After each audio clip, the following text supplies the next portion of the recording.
start with what the University of Indianapolis Greyhounds did over the weekend. Traveled to McKendree, Lebanon, Illinois. I went with them, and the football team just dominated. And not just the football team, it was one player for the most part. This Toriano Clinton. What can you say? Between his receiving and rushing yards, 300 total yards, and 5 touchdowns. 5 touchdowns from one guy. Unbelievable. I mean, you know, there used to be an offense in the Lakers scheme back when Kobe, R.I.P., was still around. It was give the ball to Kobe and get out of the way. Well, this translates onto the football field for UIndy. I think it's give the ball to Toriano Clinton and get out of the way. Well, block for him, but get out of the way. We've said plenty about how good of a rusher he is. I mean, you put him in the open space and he's gone. You give him just a little gap and he goes forever. But what was most impressive to me was he ran out for a corner route where he had the ball over his shoulder, had to jump up and kind of reach up and grab it with the defender in his face, made the catch, juked at the defender, and was off to the races for like a 45-yard touchdown through the air. So he's not just this great running back, but he can also line up a receiver if you need him to and run some pretty great routes. I mean, receiver, running back, maybe he can throw himself a touchdown. Who knows? I don't know. As you see it right there, that is his 50th touchdown on the season. Historic. I mean, he's breaking all kinds of records here at UIndy.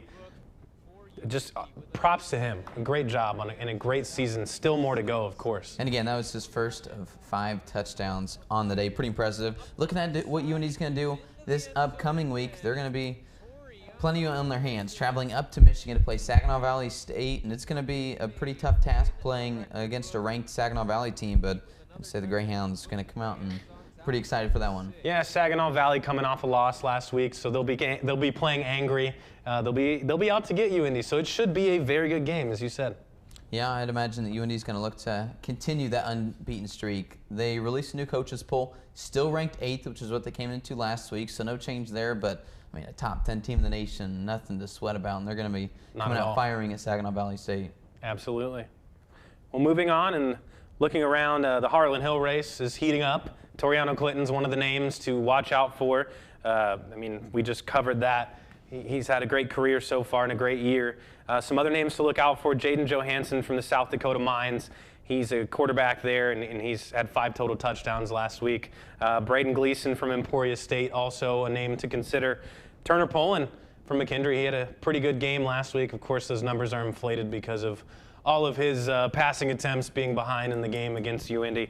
And then Jada Byers is another running back to watch out for in the Harlon Hill race. Yeah, and being a running back as Toriano Clinton is, it's hard to win that title. I mean, usually Harlon Hill goes to the best quarterback. That's kind of how it is for most sports. Your NFL MVP is the quarterback. It's like it's hard to win that at the running back position.